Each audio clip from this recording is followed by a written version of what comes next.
The illegal elbow. Elbow techniques. This is the elbow. An elbow from here. I'll throw the elbow. Yeah, the illegal elbows. All right, people, we're back, man. Illegal Elbow Radio. Another exciting episode for you guys, man. This is Brian from Illegal Elbow Radio, Illegal Elbow on Twitter. And this is Dan from MMA Aftermath on Facebook and Twitter. Legal Elbow in the house, MMA Aftermath in the house. What is up, also. people? What is going on, dude? What's going on over there, man? How's things hanging? Nothing much, man. Getting ready to start the winterizations over here in Michigan for the underground sprinkler systems. So, nice. You know, got to do all the calling and all that shit, all the shit that you don't like to do, you know. Tell everybody in, hey, now's the time. Get your winterization on. Yeah. Call after call after call after call after, yep. All the desk work. You got to stay in the house and shit, yep. You got the business going. Fucking A, man. It's good to hear. Yeah. But, and some business that's going on Friday here, and they did move the time slot up to 10, so there's going to be no conflicting with Bellator, and we were talking on that subject about, you know, which is odd. I don't think they're trying to be nice, but I think they're trying to stand alone, and this might be from getting everybody to watch their main card because of the lackluster, half-ass cards that have happened in the last few weeks here. That's my guess on it. So, but this card coming up is fucking exciting. We're going to forget about all the other ones after we watch this one, I have a feeling, because there's some big names, and it's about damn time. One thing I could say, man, is I think the Bellator card coming up here is a good one. You know, and I don't want to. There's some Bellator fans out there, and I apologize to you guys for not going over this card. But at the same time, it's like we're kind of strapped for time. You know what I mean? So we do apologize for it. There's other things that we're looking to put together for shows, for just all kinds of stuff we're putting together. So we are really we got to really skimp on time, in order to get all this stuff in. And this isn't like Dan was saying. This is a much stronger card. So we're gonna run these down here tonight, and if we got time to throw in a Bellator card, a Bellator pick show, we'll do it. But I highly doubt we will. So, but bear with us. We will be getting on to more Bellator cards as things progress, because good things are already happening since Coker's on board. So, it's only gonna get better and better and better. It's gonna be piquing our interest. So once it piques our interest, and we got some fighters and some fights, some cards that we want to see, we will be running them down. Yeah, for sure, man, for sure. Go Coker. But yeah, for sure, dude. Go Coker all the way, man. Coker for president, no. But man, just to throw them out here real quick to get the prelims and stuff out of the way, man. I'm gonna go ahead and make some quick picks, just to throw them out there based on my knowledge on these guys. And I'm not 100% perfect on all these guys, obviously, because I'm sure I'm not going to get them all right. But Chaz Skelly, excuse me, Sean Soriano. I'm going to pick Soriano for this one. My Skelly knowledge is not perfect, but the guy's 12-1. I know about Sean Soriano, very good fighter. So just to keep this quick, I'm picking for Sean. But we'll see what the heck this Chaz Skelly guy is bringing, man. And I'm excited for it. It's a good fight. I think his whole card is good. So, Chris Beal, Tateki Mutsuda, if I'm saying that name right, I'm not sure. But I'm going to pick Chris Beal. I really like Chris Beal a lot. I think he's got just dynamic power in both fists. And the guy's got a nice, quick, really smooth-looking style, man. He's a fun guy to watch, man. He was an ass kicker on the show, and we're going to see a lot more out of this guy, man, for sure. Chris Camozzi, Rafael Natal, really tough fight for me to pick. Yeah, man. this is a tough one, because Chris Camozzi has been basically kind of put through the fire. I don't know about put through the fire, but if he gets anybody with some talent here, he's not doing too well. Like a fucking Lorenz Larkin is on his way out. We know fucking Souza is awesome. Took his ass out with quickness with the first round submission. Yeah, he's not had a good time of it. He's 3 losses in a row, and this is probably a must-win for Chris Camozzi. You know what? On the other side, though, I'm taking a look at Rafael Natal here, man, and he had a decent 3-win streak. You know, he lost to Andrew Craig, beat Sean Spencer, Joea Zapparino, and Troy Treong. And then it got to Tim Kennedy and Ed Herman, and it's got 2 back-to-back losses to them. So it's similar because they both got fucking put out in the first round by 2 badass fighters. Rafael with Tim Kennedy and what's his Camozzi with Jacare. So it's kind of like even. Right. Yeah, I would think. Yeah, man, they threw him into the deep end. Yeah, with the Jacare. Shit, man. Yeah, and then lost to Lorenz Larkin too, and then Bruno Santos. So yeah, this is probably do or die for both of these guys, man. Yeah. Shit. Wow, I didn't know this about Chris Camozzi, man. I know the guy's really good. I haven't followed his wins and losses this closely in a long time. So, but I know he's been doing really, really good. So, but yeah, right now it does not look good, man. Yeah.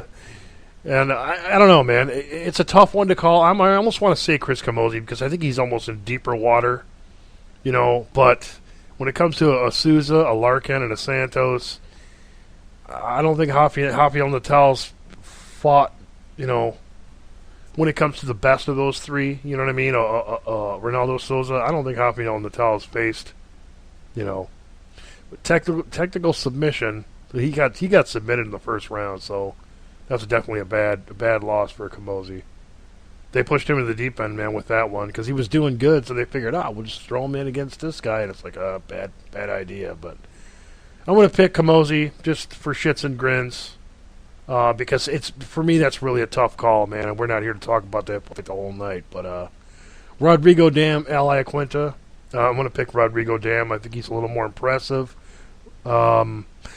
I don't want to say more well-rounded because I think Ali Quinta's pretty good in a lot of areas. Rodrigo Dam is as well. So it's another tough call. But I'm going to pick just based on his experience and what I've seen from the guy, Rodrigo Dam. I'm going to go ahead and pick him. And John Moriaga base Justin Scoggins, man. If you want to kick that one off, dude. He just lost against John Dodson. Which John Dodson's a fucking beast. So fucking monster, man. Tiny little monster. Doctor stoppage, just because he was fucking Bangladeshed.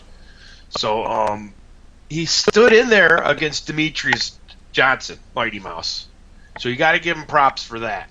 Which tells you that if Dodson and Dimitri go again, this Dodson ain't no fucking joke, man.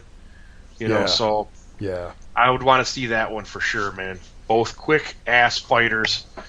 I would be looking for that. But I'm going to have to go with Moraga. Moraga's been tested.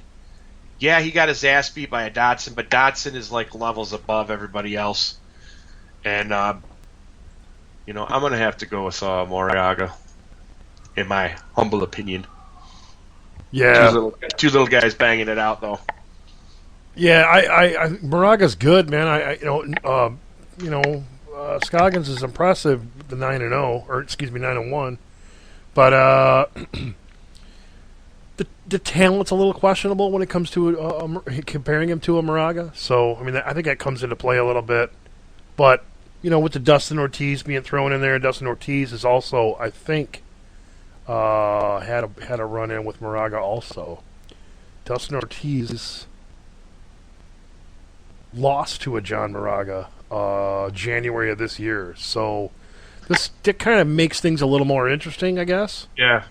You know what I mean? He lost to this guy, but this guy beat the guy that you're fighting. So it kind of, that like I said, a little bit interesting, which is kind of cool. A little math, I guess, but it makes it a little more exciting. But getting on to Joe Lozon taking on Michael Chiesa. This is a cool fight. This is a huge opportunity for Michael Chiesa, man. Michael Chiesa is the guy that was on, I don't know what season it was, but he was known for the guillotine, man. This guy is just a badass when it comes to guillotines. But He's taking on the likes of Joe Lozon. Joe Lozon is better on the ground than he is in stand-up.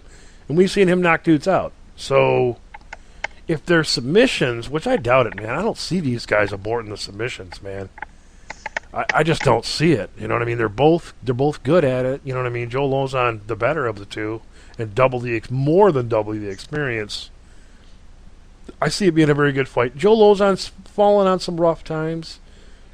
You know, that's maybe the last year and a half. You know what I mean? A hiccup here, hiccup there, but he's still just so good at his submission. His submission prowess is you know, as good as some of the guys in the top 5, in my opinion. I mean, he's right there when it comes to submission work. So I'm going to pick Joe Lozon for this one. If they stay on their feet, it's a throw up, man. It could be really, really, really tough pick. But if it goes to the ground, Joe Lozon's going to see a guillotine coming a mile away, and he's going to know what to do with it, in my opinion. Whether he gets out or not, who knows? You know what I mean? Michael Chiesa could have that shit under wraps, and you know what I mean. Just say, hey, you know what, man, you're not getting out of this. But say your piece on it, man, and we can move on. Man, I fucking Joe Lozon all the way. He's gone against some badasses. He's taken the badasses to fucking decisions. He's fucking lost, okay? And he's lost to the likes of a Varner via submission. Or no, excuse me. He's fucking won against, like you said, the likes of a Varner with a submission because, like you said, he's awesome at it. He's lost to the Showtime, which, come on, Showtime's one of the best in the world. Right. Jim Miller, fucking brick shithouse, okay? Took Jim Miller to the end.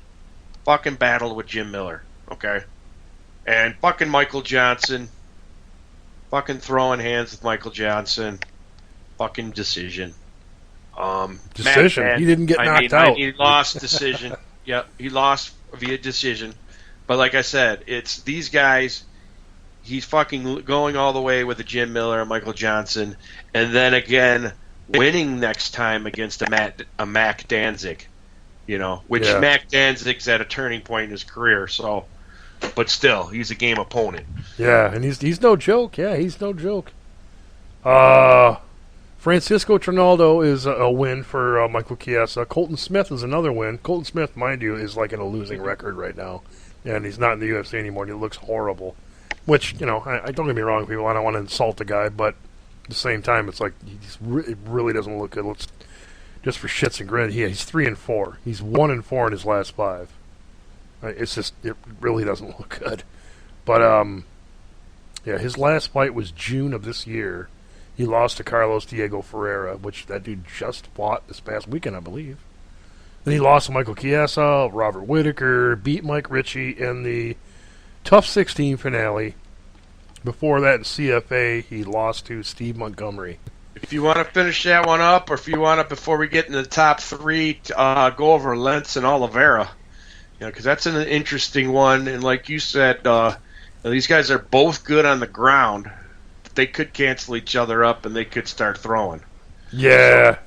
So if they don't hit the deck, we could see some throwing. But in this one, you know, I see Lentz overpowering and Oliveira. Lentz has been in the likes. He's been in the fights with the likes of beat Gambarian. Money Mendez. Lost against a Money Mendez, but took him all the way to the decision. A Manny Gambarian took to the decision. You know, a Diaz, a Diego Nunes. He's a guy that's ready to go the distance. So you better be ready and not get your heart snatched from you. So, yeah. And Oliveira's we've seen him run into some hiccups here and there, you know, in some tough times.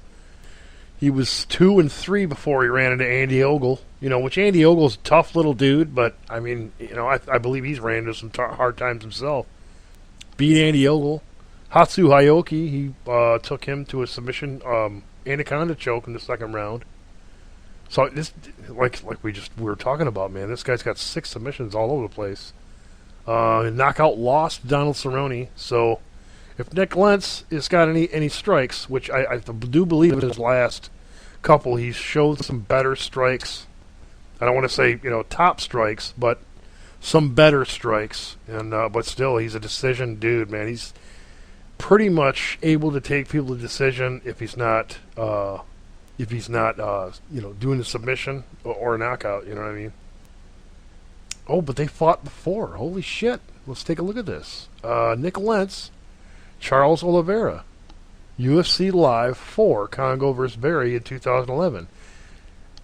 No contest. Lentz struck by illegal knee in round 2. Charles Oliveira hit him with an illegal knee.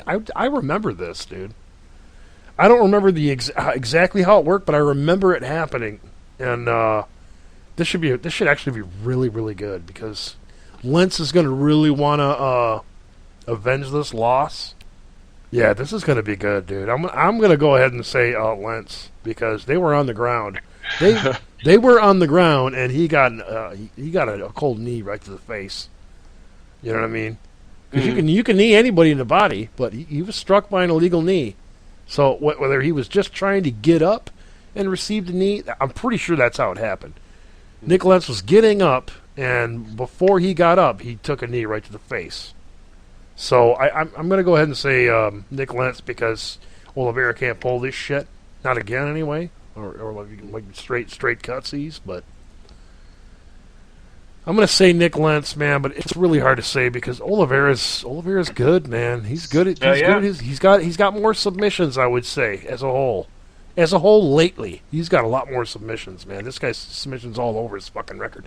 It's really hard to pick, dude. It really is. I can almost go 50-50 and say it's just too hard to pick. This is the hardest fight to pick on the whole card, man. Really, it really is.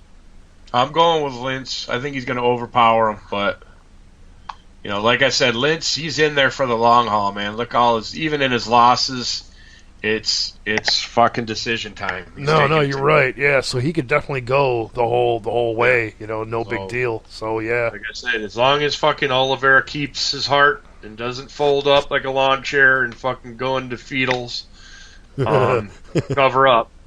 And just keeps fucking attacking back, going at it, and they both, go. We could see a fucking, you could even see a fucking draw, like you said. Or, like you said, they could fucking cancel each other out.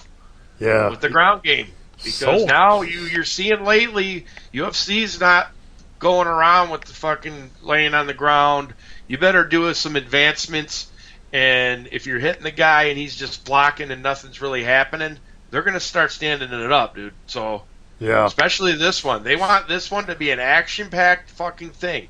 If you're not advancing, doing good ground and pound, and working over your opponent, let's get it up. Let's get it up, stand it up, and start throwing some hands, because that's just what I'm seeing. No, and that's definitely the route they're going. And we've known that a long time. Now, on an occasion, you'll get a lazy ref that might be going over his fucking grocery list or something, while he's in there, but that is the way it's going. But why don't we take a quick minute, man, to refresh the beverages and refresh the whatever you bladder. want to call it. Yeah, that's it. Exactly. And then we will get back to some Matt Mitrione taking on Derek Lewis. This is a great opportunity for Lewis because everybody knows who Matt Mitrione is. People don't know a lot about Derek Lewis, so this is huge. So, yep. And plus, after that, fucking the second one is Overheim going up against fucking Beef Brothwell, like Brian would say. And Overheim's got a chip on his shoulder coming into this because his ex-camp, everybody's been talking shit about this injury thing, and finally we're going to be hitting the Dreamcatcher versus fucking Souza Jacare. It's going to be good, people. Stick with us. Hell yeah.